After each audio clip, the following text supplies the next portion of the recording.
সশস্ত্র বাহিনী দিবসে শিক্ষা ও নির্মাণে রাষ্ট্রপতি ও প্রধান উপদেষ্টা শ্রদ্ধা বিকেলে সংবর্ধনায় যোগ দেবেন বেগম খালেদা জিয়া। রাজনৈতিক দল নিষিদ্ধের সুপারিশ সহ ট্রাইব্যুনাল অধ্যাদেশের 20টি সংশোধনী অনুমোদন, আনা যাবে বিদেশি পর্যবেক্ষক আইনজ্ঞ। কিছু বিষয় আপনারা আগে থেকেই জানেন যে এই আইনে বিদেশি আইনজীবী নিয়োগের বিধান আছে। যে ইচ্ছা করলে প্রসিকিউশন, ডিফেন্স যে ইচ্ছা করবে আপনার ফরেন লয়ার নিয়োগ করতে পারবে। প্রত্যাশা অনুযায়ী কাজ করতে পারছে না অন্তর্বর্তী সরকার, বলছেন রাজনৈতিক দলগুলোর নেতারা। উত্তরণে নির্বাচনী রোডম্যাপের গুরুত্ব।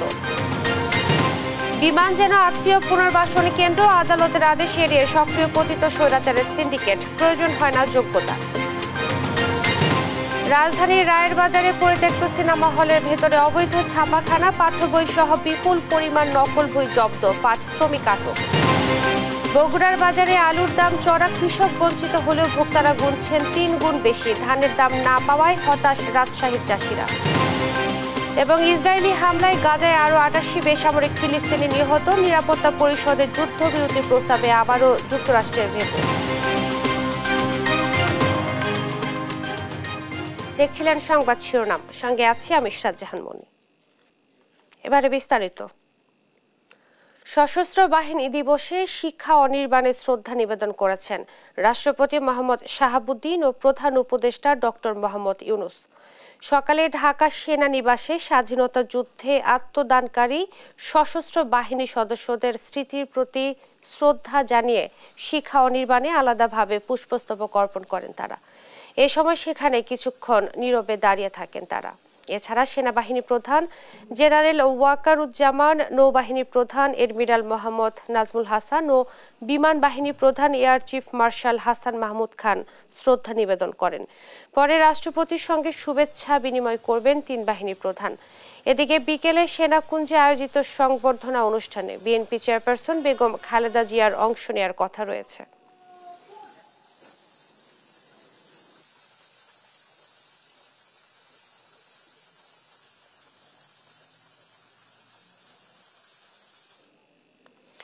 রাজনৈতিক দল নিষিদ্ধের সুপারিশ করা সহ আন্তর্জাতিক অপরাধ ট্রাইব্যুনাল অধ্যাদেশের খসড়ায় 20টি সংশোধনী প্রস্তাব অনুমোদন দিয়েছে অন্তর্বর্তী সরকার। এর ফলে বিচার কাজের শুনানির অডিও এবং ভিডিও সংরক্ষণ করতে পারবে ট্রাইব্যুনাল। তবে গণমাধ্যমের ক্যামেরা নেয়ার সুযোগ নেই। বিচার কাজের স্বচ্ছতা নিশ্চিতে বিদেশ থেকে আইনজ্ঞ ও পর্যবেক্ষক রাখার বিধানও রয়েছে এই অধ্যাদেশে। এছাড়া বাতিল হয়েছে বিদ্যুৎ ও জ্বালানির দ্রুত সরবরাহ বৃদ্ধি বিশেষ আইন। আরো জানাচ্ছেন জান্নাতুল মোহনা। দায়িত্ব গ্রহণের পর প্রথমবার সচিবালয়ে বসে উপদেষ্টা পরিষদের বৈঠক, যেখানে সভাপতিত্ব করেন প্রধান উপদেষ্টা ডক্টর মোহাম্মদ ইউনুস। মন্ত্রিপরিষদ বিভাগের সভাকক্ষে এই বৈঠকে 6টি সিদ্ধান্ত হয়। বৈঠক শেষে মন্ত্রিপরিষদ সচিব শেখ আব্দুর রশিদ জানান, আন্তর্জাতিক অপরাধ ট্রাইব্যুনাল অধ্যাদেশের খসড়ায় 20টি সংশোধনীর প্রস্তাব অনুমোদন দিয়েছে অন্তর্বর্তী সরকার। এর ফলে বিচার কাজের শুনানির অডিও এবং ভিডিও সংরক্ষণ করতে পারবে ট্রাইব্যুনাল। তবে গণমাধ্যমের ক্যামেরা নেওয়ার সুযোগ নেই। আদালত যদি মনে করেন যে ভবিষ্যতের রেকর্ড করা ঐতিহাসিক বিষয়ে এগুলো রেকর্ড করার সাথে যদি অডিও ভিডিও সংরক্ষণ করতে চান তারা করবেন, কিন্তু বাইরে সম্প্রচার হবে না। এই নীতিগতভাবে এটাই সিদ্ধান্ত। সংশোধিত অধ্যাদেশ অনুযায়ী রাজনৈতিক দলের বিরুদ্ধে শাস্তির সুপারিশ করতে পারবে ট্রাইব্যুনাল। বাংলাদেশের বাইরেও কেউ অপরাধ করলে এই আইনের আওতায় তাকে শাস্তি দেওয়া যাবে। কিছু কিছু অপরাধের স্থল আগে ঠিক করা ছিল শুধুমাত্র বাংলাদেশের অভ্যন্তরে। এখন বাংলাদেশের বাইরেও যদি আন্তর্জাতিক অপরাধ ট্রাইব্যুনালের পারভিউভুক্ত জুরিসডিকশনভুক্ত কোনো অপরাধ সংঘটিত হয়ে থাকে, সেগুলিও এই নতুন সংশোধনের মাধ্যমে ইনকর্পোরেট করা যাবে। বিচার কাজ পর্যবেক্ষণে বিদেশ থেকে আইনজ্ঞ ও পর্যবেক্ষক রাখার বিধানও রয়েছে এই অধ্যাদেশে। বাইরে থেকে কাউকে আনা এটা আগের আইনে ছিল না, এই নতুন আইনে এটার সংযোজন করা হয়েছে। বৈঠকে প্রতি বছর 18 ডিসেম্বর একসঙ্গে আন্তর্জাতিক অভিবাসী দিবস এবং জাতীয় প্রবাসী দিবস উদযাপনের সিদ্ধান্ত হয়। বাতিল করা হয় বিদ্যুৎ ও জ্বালানির দ্রুত সরবরাহ বৃদ্ধি সংক্রান্ত বিশেষ আইন। বিদ্যুৎ ও জ্বালানির দ্রুত সরবরাহ বৃদ্ধি বিশেষ বিধান আইন 2010, যেটা 2021 সালেও সংশোধিত হয়েছিল, সেটা রহিত করার একটা প্রস্তাব ছিল বিদ্যুৎ, জ্বালানি ও খনিজ সম্পদ মন্ত্রণালয় থেকে। অনেক আলাপ আলোচনার পরে সেটিও গৃহীত হয়েছে। ডিসেম্বর মাসে 18 তারিখ প্রতি বছর আন্তর্জাতিক অভিবাসী দিবস এবং জাতীয় প্রবাসী দিবস উদযাপন করব। মুজিববর্ষ উদযাপনের নামে 6 বছরে 1261 কোটি টাকা ব্যয় করেছে শেখ হাসিনা সরকার। বিষয়টি সভায় উত্থাপন করা হয়। সেই সঙ্গে এ নিয়ে চলতি অর্থবছরে বরাদ্দ বাতিল করে উপদেষ্টা পরিষদ। জান্নাতুল মোহনা, দেশ টিভি, ঢাকা। দায়িত্ব নেওয়ার 100 দিন পেরিয়ে গেলেও অন্তর্বর্তী সরকার জনগণের প্রত্যাশা অনুযায়ী কাজ করতে পারছে না বলে মনে করেন রাজনৈতিক দলগুলোর নেতারা।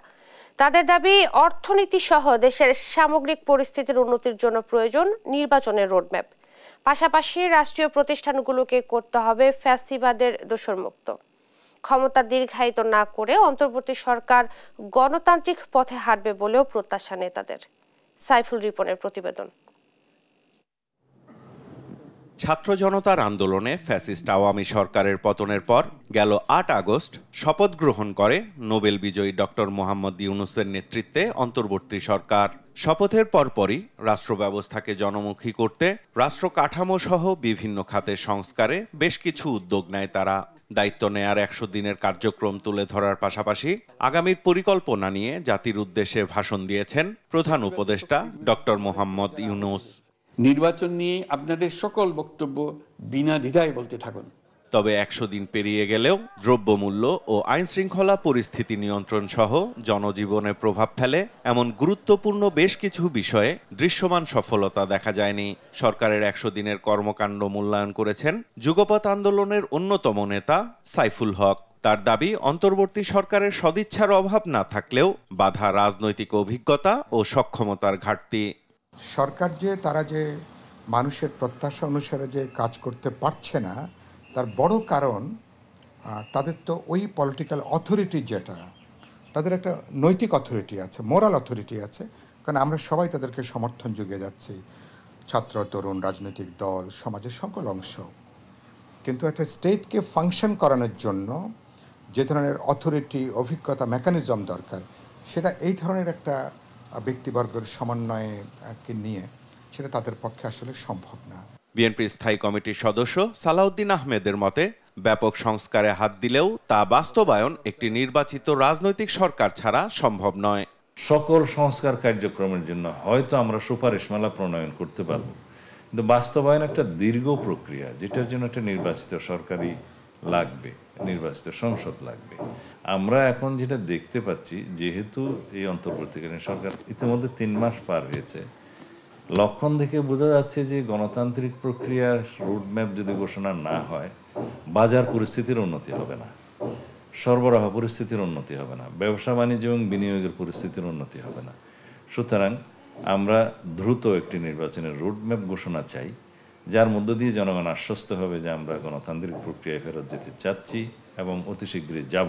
3 মাসেও প্রশাসন সহ রাষ্ট্রের গুরুত্বপূর্ণ প্রতিষ্ঠানগুলো ফ্যাসিবাদের দোষরমুক্ত করতে না পারাকে সংকট হিসেবেই দেখছেন তিনি। দেশে বিদেশে বসে ফ্যাসিবাদের দোসররা বাংলাদেশে অস্থিরতা সৃষ্টির চেষ্টা করছে, যাতে করে অন্তর্বর্তী সরকার সফল না হয়। সেই প্রচেষ্টা প্রথম থেকে চালু ছিল, এখনো আছে। তো এতগুলো চ্যালেঞ্জ মোকাবেলার জন্য আমরা আহ্বান করব অন্তর্বর্তী সরকার যেন আরও একটু সাবধান হয়, আরও একটু সচেতনভাবে পদক্ষেপ গ্রহণ করে। সামগ্রিক পরিস্থিতির উন্নয়নে একটি নির্বাচনী রোডম্যাপ জরুরি বলেও মনে করেন বিএনপির অন্যতম এই নীতি নির্ধারক। যত দ্রুত নির্বাচিত সরকারের দিকে আমরা যেতে পারি, ততই মঙ্গল। সাইফুল রিপন, দেশ টিভি, ঢাকা। বিমানের কর্মকর্তাদের সন্তানরা আবেদন করার যোগ্য হলেই ছাড়া হয় নিয়োগ বিজ্ঞপ্তি। ফ্লাইং আওয়ার কম থাকলেও পাইলট সিলেকশন তালিকায় তাদের রাখা হয় উপরে, আর অভিজ্ঞদের বাদ দেওয়া হয় নানা অজুহাতে। পতিত স্বৈরাচারের আমলে তৈরি হওয়া এ সিন্ডিকেট এবারও আদালতের রিটের জবাব না দিয়ে ক্যাডেট পাইলট নিয়োগের লিখিত পরীক্ষার তারিখ দিয়েছে। জানা গেছে, এবারও 6 জন বিমান কর্মকর্তার সন্তানদের নিয়োগ দিতে সরব সিন্ডিকেট। নিয়াজ মোর্শেদার রিপোর্ট। ট্রেনিং শেষ করে একটি প্রাইভেট কোম্পানিতে পাইলট হিসেবে জয়েন করেন এই ভুক্তভোগী। গত বছর বিমানের নিয়োগ বিজ্ঞপ্তি দেখে চাকরি ছেড়ে শুরু করেন প্রস্তুতি, কিন্তু সে আশায় গুড়োবালি করে দেয় সিন্ডিকেট চক্র। বিজ্ঞপ্তি দিলেও ডাকা হয়নি কোনো প্রার্থীকে, আর বাতিল করার ঘোষণাও দেয়নি বিমান। এটার ক্যান্সেলেশনের কোনো বিজ্ঞাপন ছিল না, কোনো নোটিফিকেশন ছিল না, কিচ্ছু ছিল না। 2024-এর এপ্রিলে ফের নিয়োগের বিজ্ঞপ্তি দেয় বিমান। এবারও আবেদন করেন এই ভুক্তভোগী সহ বেশ কয়েকজন অভিজ্ঞ পাইলট, কিন্তু যোগ্যতা থাকার পরও মেলেনি সাইকোমেট্রিক ও সাইকোঅ্যাক্টিভ পরীক্ষার ডাক। ভুক্তভোগীরা অভিযোগ করেন আন্তর্জাতিক মানসম্পন্ন জিইডি সার্টিফিকেটের সাবজেক্ট উল্লেখ নেই বলে তাদের বাদ দেওয়া হয়। জিইডির যে সায়েন্সের মধ্যে হচ্ছে আপনার ফিজিক্স, কেমিস্ট্রি, বায়োলজি একসাথে করা, এইটা নিয়ে তারা বলতেছে যে না, সার্টিফিকেটে নাকি আলাদা করে লিখতে হবে সায়েন্স ফিজিক্স। এটা কি কখনো সম্ভব? খালি ফিজিক্স লিখলে তো আমার বায়োলজিও লিখতে হবে। সেপ্টেম্বরে আদালতে রিট করেন ভুক্তভোগীরা। রিটে এই 8 ভুক্তভোগী পাইলটের পদসংখ্যা শূন্য রাখার নির্দেশ দেয় আদালত।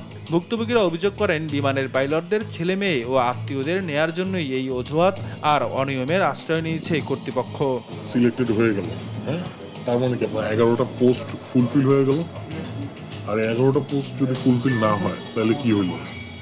নিচে পজিশন বেশি থাকলো, তার মানে তার ছেলের ঢোকার চান্স বেশি। অভিযোগের এই সত্যতা বেরিয়ে আসে দেশ টিভির অনুসন্ধানে। এবারের নিয়োগে আবেদন করেছে বিমান কর্মকর্তাদের ছেলে মেয়ে ও স্ত্রী সহ 6 জন। ক্যাপ্টেন ইশতিয়াকের ছেলে সাদিক হোসাইনের ফ্লাইং আওয়ার কম ও ট্রেনিংয়ে ভালো ফলাফল না থাকলেও সাইকোঅ্যাক্টিভ ও সাইকোমেট্রিক টেস্টে জায়গা পায় প্রথম স্থানে। আর দ্বিতীয় নম্বর তালিকায় জায়গা পায় বুশরা সিদ্দিকা, যিনি ফার্স্ট অফিসার আব্দুল কাদের চৌধুরীর স্ত্রী। আরও রয়েছে ক্যাপ্টেন SM বেলালের ছেলে ও ফার্স্ট অফিসার রাফসানের ছোট ভাই মোহাম্মদ শাহেক। এছাড়া ক্যাপ্টেন হাসনাইন চৌধুরীর মেয়ে সামরিন চৌধুরী ও ক্যাপ্টেন শাহ শাহেদ ইকবালের মেয়ে তাসফিয়া ইকবালও। এরই মধ্যে আদালতের নির্দেশ উপেক্ষা করে 23 নভেম্বর লিখিত পরীক্ষার জন্য ডাক পেয়েছে 5 জন। রিটকারী আইনজীবী বলছেন আদালতকে কোনো জবাব না দিয়ে শূন্য পদে বহাল করলে আইনানুগ ব্যবস্থা নেওয়া হবে। বিমান একটা অজুহাতে যে তাদের সার্টিফিকেটে ফিজিক্স লেখা নাই, যেটা কখনো সার্টিফিকেটে লেখা থাকে না ওদের ডিগ্রির সঙ্গে। তো তারপরে কোর্ট এটা স্যাটিসফাই হয়ে আমাদেরকে রুল দিয়েছিলেন 4 সপ্তাহ, আর 8টা পদ ভ্যাকেন্ট রাখতে বলেছিলেন এই পিটিশনারদের জন্য। এখন যদি ওদের জন্য পদ খালি না রাখে, অর্থাৎ কোর্টের আদেশ যদি ভায়োলেট করা হয়, তখন আমরা অবশ্যই সেই ব্যাপারে ব্যবস্থা নেব, আমাদের ক্লায়েন্টের সঙ্গে কথা বলব। আর এসব অনিয়মের মূল হোতা বিমান বাংলাদেশ এয়ারলাইন্সের chief of planning and scheduling captain Ishtiaq, director admin Motiul Islam Chowdhury, বর্তমান এমডি ডক্টর শফিকুর রহমানের শ্যালক ক্যাপ্টেন তাপস। তবে এসব অভিযোগের বিষয়ে বিমানের এমডি ডক্টর শফিকুর রহমানের কাছে গেলে তার দেখা পাওয়া যায়নি। বারবার চেষ্টা করেও তাকে ফোনেও পাওয়া যায়নি। আপনি যে নম্বরে কল দিয়েছেন ওই নম্বরটি আর ব্যবহৃত হচ্ছে না। নিয়াজ মোরশেদ, দেশ টিভি, ঢাকা। রাজধানীর রায়ের বাজারে পরিত্যক্ত সিনেমা হলের ভেতরের এক ছাপাখানা থেকে বিপুল পরিমাণ নকল বই জব্দ করেছে পুলিশ। বিভিন্ন স্তরের শিক্ষার্থীদের পাঠ্য বই ছাড়াও সৃজনশীল ও মননশীল বই সহ নানা ধরনের নকল বই ছাপা হতো এ ছাপাখানায়। নকল বই ছাপার অভিযোগে একজনকে গ্রেফতার করেছে পুলিশ। আরো জানাচ্ছেন এনআই নাহিদ। ছাপাখানার চারপাশে নকল বইয়ের ছড়াছড়ি। রাজধানীর রায়ের বাজারের পরিত্যক্ত মুক্তি সিনেমা হলের ভেতরের ছাপাখানায় এটি। বাইরে থেকে দেখে বোঝার উপায় নেই এখানে নকল বই ছাপা হয়। বুধবার গভীর রাতে পুলিশি অভিযানে ছাপাখানা থেকে বিভিন্ন শ্রেণীর বোর্ড বই, বাংলা একাডেমির অভিধান সহ বিপুল পরিমাণ সৃজনশীল ও মননশীল নকল বই জব্দ করা হয়। সাধারণ জ্ঞানের বইয়ের লেখক জুবায়ের আহমেদ জানালেন কেমন করে ছাপাখানার সন্ধান পেলেন। আমরা নিজেরা নকল লাইব্রেরিয়ান সেজে নকল বইয়ের অর্ডার করি এবং 5-7 দিন দাঁড়িয়ে থেকে দেখি যে একটা লোক এসে এইভাবে বইগুলি দিয়ে যায়। আমরা নিশ্চিত হই যে সেই নকল বইগুলি এভাবে দেয়। অসাধু ব্যবসায়ী চক্রের বিচার দাবি করেন প্রকাশনা সংশ্লিষ্টরা। এই এক লোক আমাদের 200 থেকে 250 লোকের বই সে একাই সারা বাংলাদেশে সেল করে। আমরা চাই এই লোকের সর্বোচ্চ যেন একটা শাস্তি হয়। নকল বই ছাপানোর অভিযোগে 5 জনকে আটক করেছে পুলিশ। সেই বইগুলো সহ আমার যে ইনস্ট্রুমেন্ট আছে এবং যে নকল করার যে কপিরাইট করার যে কাগজ বা কালি আমরা সেগুলো জব্দ করছি। এখন আইনি প্রক্রিয়া যেটা বলবেন সেটা হলো যে আমাদের থানায় যাওয়ার পরে বাদী যারা 4 জন আছেন তো তারা কি করবেন। এখন আমরা আপাতত অভিযোগ আছে, এখন মামলাটা আসলে থানায় যাওয়ার পরে অফিসার ইনচার্জ সাহেব ব্যবস্থা নেবেন যে আসলে কোন আইনে কি করা যাবে। বই নকলের সঙ্গে জড়িতদের দমনে প্রশাসন কার্যকর পদক্ষেপ নেবে এ প্রত্যাশা সংশ্লিষ্টদের। এনআই নাহিদ, দেশ টিভি, ঢাকা। জানবো বাজার পরিস্থিতি। ব্রাহ্মণবাড়িয়ার বাজারে আগাম শীতকালীন সবজির সরবরাহ বাড়ায় কমেছে দাম। বিস্তারিত জানাতে সরাসরি যুক্ত হচ্ছেন সহকর্মী মেহেদী নূর পরশ। পরশ, সবজির দাম কেমন দেখছেন এবং জনমনে স্বস্তি ফিরতে শুরু করেছে কিনা জানাবেন। আমি এখন দাঁড়িয়ে আছি ব্রাহ্মণবাড়িয়া শহরের অন্যতম প্রাচীনতম আনন্দবাজারে। ভোর সকাল থেকে এই বাজারে ক্রেতা বিক্রেতাদের পদচারণায় মুখরিত থাকে। মূলত শীত মৌসুম ঘিরে কিন্তু শীতকালীন শাকসবজি কিন্তু অনেকটা দাম কিন্তু বাজারে নিম্নমুখী। ফলে গত সপ্তাহ 10 দিনের ব্যবধানে অনেক ধরনের সবজি কেজি প্রতি প্রায় 15 থেকে 20 টাকার মতো কমেছে। তো আমি যদি সবজির দামের কথা বলি, যে টমেটো ছিল প্রায় 150 থেকে 60 টাকা, কিন্তু এখন তা কমে 130 টাকা কেজি বিক্রি হচ্ছে। এছাড়া যে সিম ছিল 150 থেকে 160 টাকা কেজি, সিম কিন্তু এখন 100 টাকা কেজি বিক্রি হচ্ছে। এছাড়া যে কাঁচামরিচ কিন্তু বেশ কিছুদিন আগে কিন্তু অনেক দাম বেড়ে গিয়েছিল, প্রায় 200 টাকা কেজির মধ্যে বিক্রি ছিল, তা কমে অনেকটা 100 টাকা কেজি বিক্রি হচ্ছে। এছাড়া যে ধনেপাতাও 100 টাকার নিচে কমে আসছে। এছাড়া লাউ কিন্তু বেশ কিছুদিন আগেও 100 টাকা ছিল প্রতি পিস লাউ, এই লাউ কিন্তু কমে এখন প্রায় 60 টাকা বিক্রি হচ্ছে। এছাড়া পটল যদি বলি, যে পটল ছিল কিছুদিন আগে 70 থেকে 80 টাকা কেজি, এখন তা কমে 45 টাকা বিক্রি হচ্ছে। এছাড়া যে বেগুন রয়েছে, বেগুনও 70 থেকে 80 টাকা কেজি ছিল, এই বেগুন তা কমে 60 টাকা বিক্রি হচ্ছে। কিন্তু আলুর দাম কিন্তু কমেনি। যে আলু, যে বাজারে যে নতুন আলু এসেছে, এই নতুন আলু 130 থেকে 150 টাকা কেজি বিক্রি হচ্ছে। আচ্ছা, পুরাতন যে আলু, এই পুরাতন আলু কিন্তু দাম কমেনি, 60 থেকে 70 টাকা কেজির মতো বিক্রি হচ্ছে। এছাড়া বেশ কয়েকজন যে ক্রেতারা জানিয়েছেন সবজির দাম কিছুটা কমলেও যে তাদের মধ্যে যে সিন্ডিকেট যে আতঙ্ক, তা কিন্তু এখনো কাটেনি। তারা বলছেন যে শীতকালীন সবজির যে চাহিদা, সেটিকে ঘিরে যেতে নতুন কোনো সিন্ডিকেট যাতে সক্রিয় না হতে পারে, সেজন্য তারা বাজার মনিটরিং এ যে বিভিন্ন সংশ্লিষ্ট অধিদপ্তরের কাছে তারা দাবি জানিয়েছেন। তো বিক্রেতারা বলছেন যে শীত মৌসুমের কারণে সবজির দিন দিন যে চাহিদা কিন্তু অনেকটা কমে যাবে এবং যে দামও অনেকটা কমবে। তো ভোক্তা অধিদপ্তর সংরক্ষণ আমাকে জানিয়েছেন যে তারা প্রতিনিয়ত বাজার মনিটরিং করছেন, যে বাজার যে কেউ সিন্ডিকেট করে দাম বাড়িয়ে রাখে তাদের বিরুদ্ধে কিন্তু তারা ব্যবস্থা নেবেন বলে আমাকে জানিয়েছেন। তো ইরশাদ, সবজির দাম দর নিয়ে ছিল আমার কাছে সর্বশেষ। ইরশাদ, আপনাকে ধন্যবাদ। ব্রাহ্মণবাড়িয়ার সবজির বাজার পরিস্থিতি জানাচ্ছিলেন সহকর্মী মেহেদী নূর পরশ। 1 মাস ব্যবধানে আলু উৎপাদনে অন্যতম শীর্ষ জেলা বগুড়াতেই দাম বেড়েছে কেজিতে 15 থেকে 20 টাকা। মৌসুমে কৃষকের বিক্রি করা দামের 3 গুণ বেশিতে এখন বিক্রি হচ্ছে বাজারে। মুনাফা লোভী অসাধু ব্যবসায়ীরা সিন্ডিকেট করে আলুর দাম বাড়ালেও নজর নেই প্রশাসনের। বগুড়ার প্রতিনিধি সঞ্জুরের প্রতিবেদন জানাচ্ছেন সালমা জাহান। অস্থির দেশের আলুর বাজার, এবার মৌসুমের শুরু থেকে নিয়ন্ত্রণহীন আলুর বাজার। আলু তোলার মৌসুমে কৃষক যে দাম পেয়েছে তার তুলনায় প্রায় 3 গুণ বেশিতে বাজারে চলছে বিকিকিনি। 1 মাস ব্যবধানে কেজিতে বেড়েছে 15 থেকে 20 টাকা, পাইকারিতে 68 আর খুচরায় 75 টাকায় কিনতে হচ্ছে ভোক্তাদের। এতে হিমশিম খাচ্ছে সব শ্রেণীর পেশার মানুষ। গত মাসে আমরা যে আলু কিনলাম 55 টাকা কেজি, সেটা এখন কিনতে হচ্ছে খুচরা বাজারে 70-75 টাকা কেজি। নিম্ন আয়ের মানুষ যারা, মধ্যবিত্ত মানুষ যারা, তাদের জন্য খুব কষ্টকর হয়ে গেছে এই অবস্থায় বাজার যদি এভাবে আরো কিছুদিন চলে। ব্যবসায়ীরা বলছেন উচ্চ মূল্য নিয়ন্ত্রণে ভারত থেকে আলু আমদানি করা হলেও অধিক মুনাফার জন্য আমদানিকারকরা বিক্রি করছেন বেশি দামে। আমাদের হাতে তো এরকম কিছু থাকে না, সব তো এখন এলসির উপর নির্ভর করে, যত বেশি আমদানি হবে তত দাম কমবে। 100 কেনা কেজি গেছে 8 টাকা খরচ, এই বলে আপনি পড়াইলে 65, তাহলে আমরা কেন দাম পারলাম বলেন? থেকে আছে বাংলাদেশের মধ্যে বগুড়া রাজাবাজার যে মালটা আছে, এই মালটা যদি তারা সীমিত লাভ 1 থেকে 2 টাকা লাভে যদি বেচে, তাহলে বাজারে নিয়ন্ত্রণ আনা সম্ভব। বাড়তি দামের জন্য হিমাগার সংশ্লিষ্টরা দুষছেন মুনাফালোভী ব্যবসায়ী সিন্ডিকেটকে, আর ন্যায্য দাম না পাওয়ায় আক্ষেপ কৃষকের। আমি এই বিএডিসি সরকারি বীজ আলুর বীজ মনে করেন কিনেছি 70-80 টাকা কেজি, 85 টাকা পর্যন্ত, আর এই বিরাগ হচ্ছে আপনি 110 টাকা।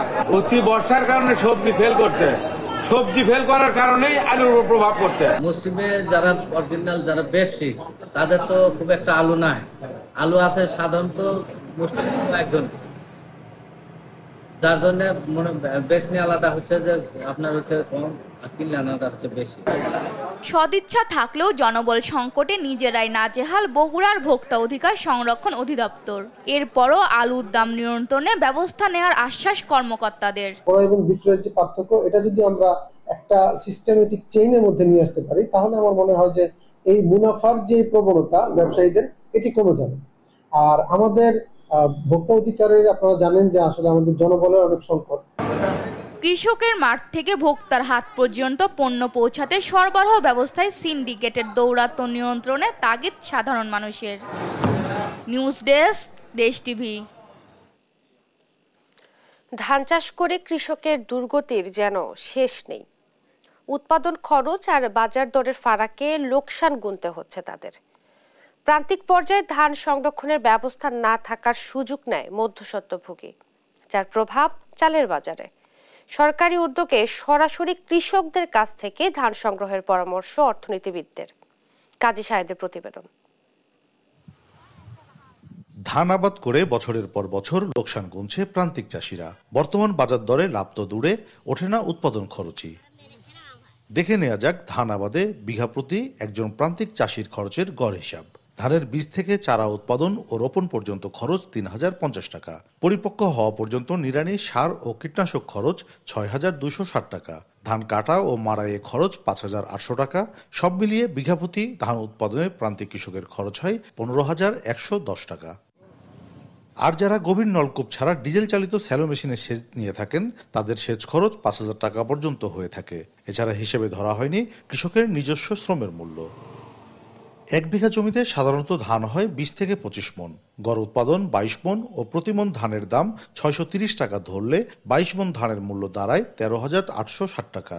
এছাড়া বিঘাপতি খড় বিক্রি করে পাওয়া যায় আরও ১২০০ টাকা। মোট বিক্রি হচ্ছে ১৫,০৬০ টাকা। তাহলে লোকসান দাঁড়ালো ৫০ টাকা। আমার গায়ে খাটা আর খাওয়া, এই ছাড়া আমার কোনো কিছু নাই। লাভ করছে ব্যবসায়ী। এখন ধরেন যে বাড়িতে খাইতেও হবে, বরঞ্চ একসাথে লাগছে না, ধীরে ধীরে লাগে বলে করা। কৃষি ও অর্থনীতিবিদরা বলছেন, উপকরণের দাম বাড়তি হলেও গুণগত মান নিয়ে প্রশ্ন আছে, যার প্রভাব পড়ছে উৎপাদনে।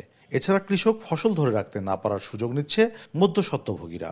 কৃষক যে সারটা পাচ্ছে, যে ইউরিয়াটা ইউজ করছে, সেটা না হয় আমি দেখলাম ঠিক আছে, কিন্তু টিএসপি পটাশ যেগুলো ইউজ করছে, তার যে গুণগত মান, যে পরিমাণ ওর ইনগ্রেডিয়েন্ট থাকার কথা, সেটা সে থাকছে না। কৃষকরা এরা তো নিম্ন আয়ের মানুষ, তারা সব ফসলটা ধরে রাখতে পারে না। যদি তারা ফসলটা ধরে রাখতে পারতো, সংরক্ষণ করতে পারতো, তাহলে এটা কিছুদিন পরে বিক্রি করলে বেশি দাম পেত। সরকারি ধান সংগ্রহ অভিযান কৃষককে কিছুটা স্বস্তি দিতে পারে, তবে সংগ্রহ ব্যবস্থাপনায় পরিবর্তন আনার কথা বলছেন এই অর্থনীতিবিদ। এই ধরনের ক্ষেত্রে সরকার যদি আরো প্রোঅ্যাক্টিভ হওয়া দরকার, সরাসরি কৃষকদের কাছে যে এটা সংগ্রহ করা উচিত। অ্যাটলিস্ট তাদের ধানটা দেখে এসে তাদেরকে বলে দিবে, হ্যাঁ ঠিক আছে, এই ধানটা চলবে, তুমি গুদামে দিয়ে আসো। ধান সংগ্রহ অভিযানের আগে প্রচারণার তাগিদ দিচ্ছেন অর্থনীতিবিদরা। মাঠের সোনালী ধান কৃষকের মুখে হাসি ফোটালেও দাম নিয়ে আছে অসন্তুষ্টি। কৃষকরা বলছেন, সেচ, বীজ এবং সার নিয়ে যে সিন্ডিকেট, সেটি দূর করা গেলে পারে এই মাঠের ধান বাজারে গেলে তারা ভালো দাম পাবেন। এতে করে ধান চাষে আগ্রহ বাড়বে চাষিদের। কাজী সাহেদ, দেশ টিভি, রাজশাহী। ধামরায়ে পোশাক তৈরি কারখানার শ্রমিকবাহী বাস ও ট্রাকের মুখোমুখি সংঘর্ষে নিহত হয়েছে ৪ জন। বুধবার রাতে কমলাপুর কাওয়ালিপাড়া শাখা সড়কের খাগুরতা এলাকায় দুর্ঘটনা ঘটে। স্থানীয়রা জানায়, রাতে খাগুরতা এলাকায় কালামপুরগামী একটি দ্রুতগতির ইটবাহী ট্রাকের সাথে বিপরীত দিক থেকে আসা শ্রমিকবাহী বাসের সংঘর্ষ হয়। এ ঘটনায় ৪ জন নিহত এবং অন্তত ২০ জন আহত হয়।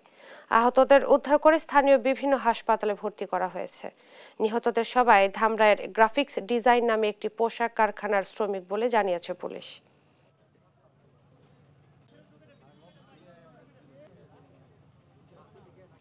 ফিজিওথেরাপি পেশায় বৈষম্য নিরসনের দাবিতে বুধবার গভীর রাতে স্বাস্থ্য অধিদপ্তরের সামনে আমরণ অনশনে নেমেছে শিক্ষার্থীরা। স্বাস্থ্য উপদেষ্টা দাবি মেনে না নেওয়া পর্যন্ত এই কর্মসূচি চলবে বলে জানান তারা। আরো জানাচ্ছেন এনআই নাহিদ।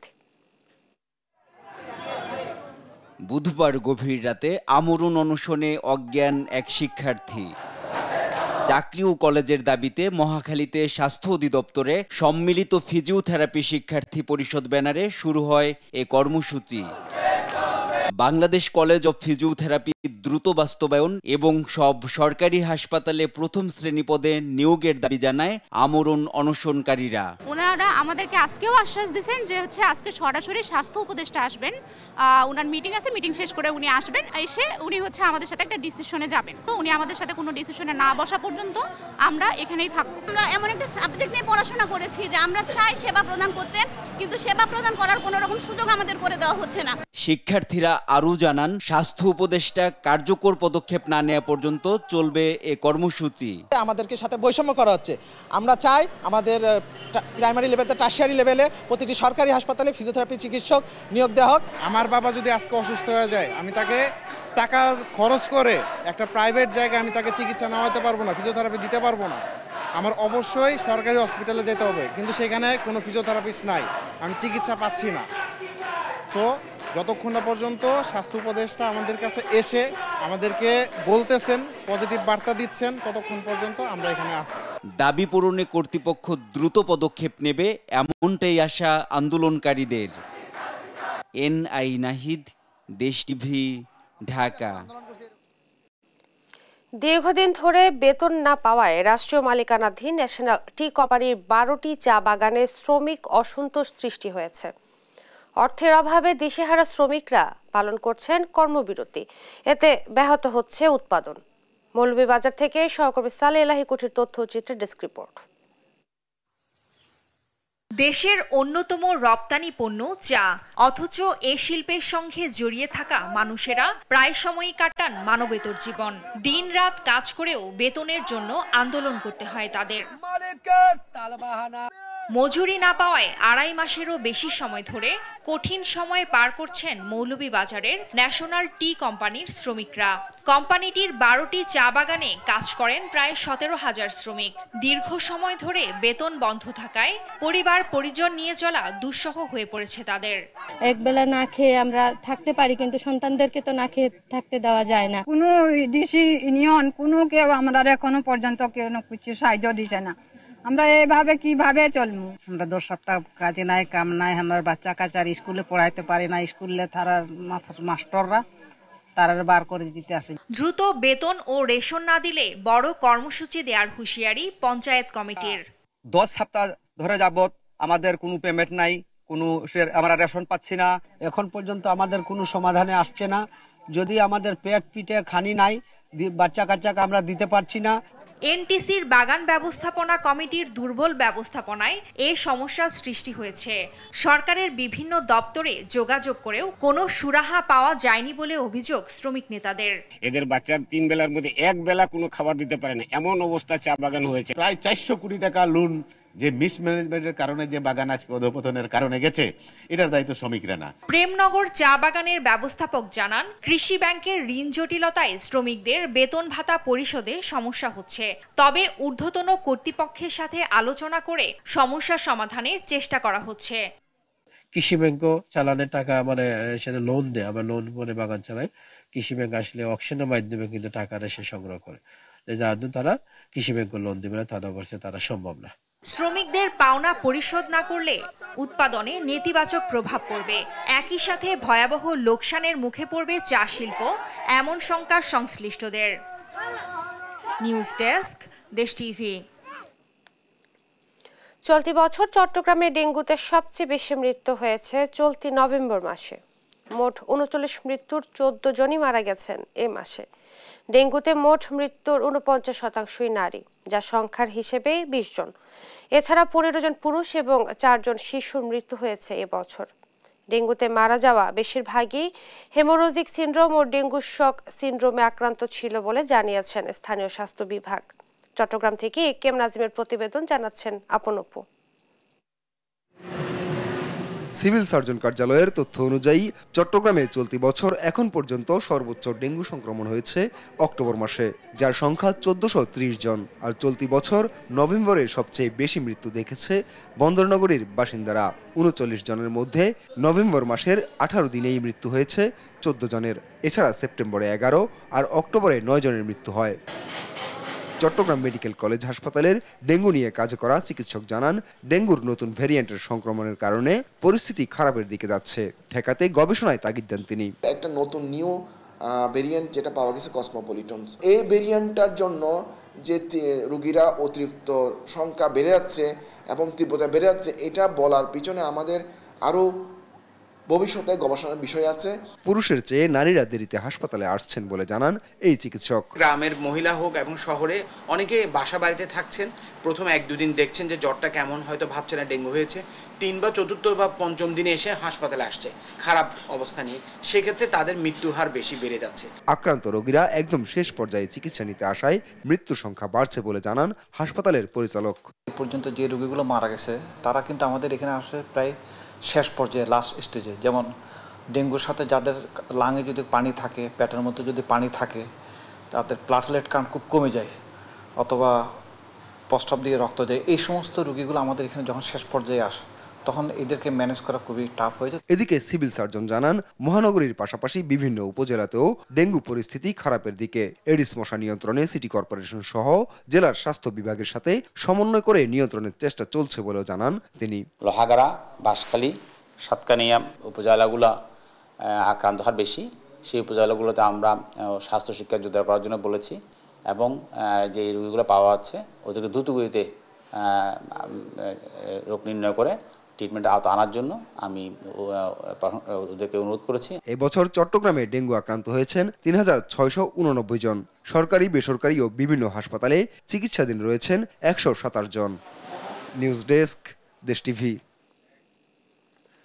সশস্ত্র বাহিনী দিবসে সংবর্ধনা অনুষ্ঠানে বক্তব্য রাখছেন প্রধান উপদেষ্টা। সরাসরি চলে যাচ্ছে সেখানে।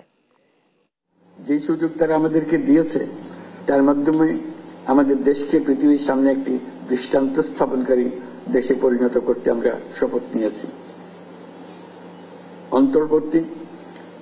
অন্তর্বর্তীকালীন সরকার, এই অন্তর্বর্তী সরকারের প্রধান উপদেষ্টা হিসেবে আমাদের বীর মুক্তিযোদ্ধা এবং তাদের উত্তরাধিকারীদের কল্যাণার্থে যা কিছু প্রয়োজন তা করার জন্য আমরা দৃঢ় প্রত্যয়ী এবং এই ধারা অব্যাহত থাকবে ইনশাআল্লাহ। আজ খেতাবপ্রাপ্ত বীর মুক্তিযোদ্ধা এবং তাদের উত্তরাধিকারীদের সম্মাননা প্রদানের সুযোগ তৈরি করে দেওয়ার জন্য আমি সশস্ত্র বাহিনী বিভাগ সহ সংশ্লিষ্ট সকলকে আন্তরিক ধন্যবাদ জানাচ্ছি।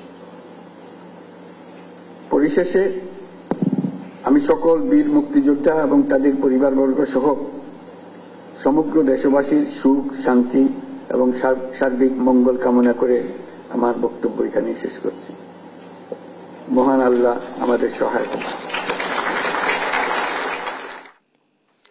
সশস্ত্র বাহিনী দিবসে সংবর্ধনা অনুষ্ঠানে বক্তব্য রাখছিলেন প্রধান উপদেষ্টা।